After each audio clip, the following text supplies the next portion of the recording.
اللهم لك الحمد كله ولك الشكر كله وبيدك الخير كله علانيته وسره، فأهل أنت أن تحمد وأنت أن تعبد وأنت على كل شيء قدير.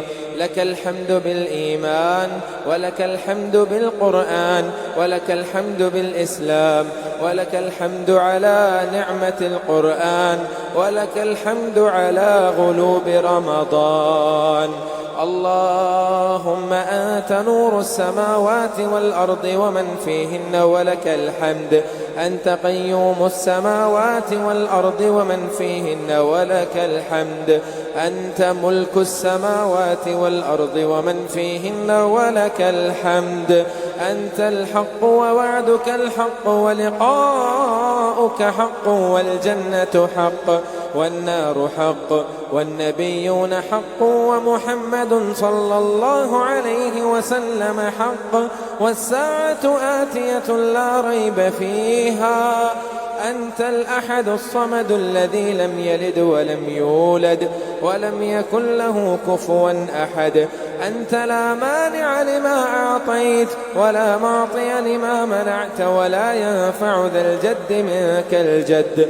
اللهم اهدنا فيمن هديت وعافنا فيمن عافيت وتولنا فيمن توليت وقنا واصرف عنا برحمتك شر ما قضيت.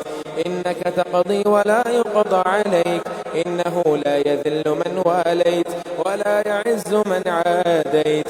تباركت ربنا وتعاليت. نستغفرك اللهم من جميع الذنوب والخطايا ونتوب إليك، لا منجأ ولا منجأ منك إلا إليك. اللهم اغفر المسلمين والمسلمات والمؤمنين والمؤمنات الأحياء منهم والأموات. اللهم اغفر لجميع موت المسلمين. اللهم إنك عفو تحب العفو فاعف عنا. اللهم إنا نسألك العفو والعافية والنجاة من النار.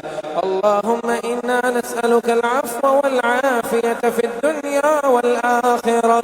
اللهم اغفر لنا ما قدمنا وما أخرنا وما أعلنا وأنت أعلم به منا. أنت المقدم وأنت المؤخر، لا إله إلا أنت، لا إله إلا أنت، سبحانك إنا كنا من الظالمين. حسبنا الله ونعم الوكيل، نعم المولى ونعم النصير. ربنا ظلمنا أنفسنا وإن لم تغفر لنا وترحمنا لنكونن من الخاسرين. رب ارحمهما كما ربونا صغارا. اللهم أحسن عاقبتنا في الأمور كلها وأجرنا من خزي الدنيا وعذاب الآخرة.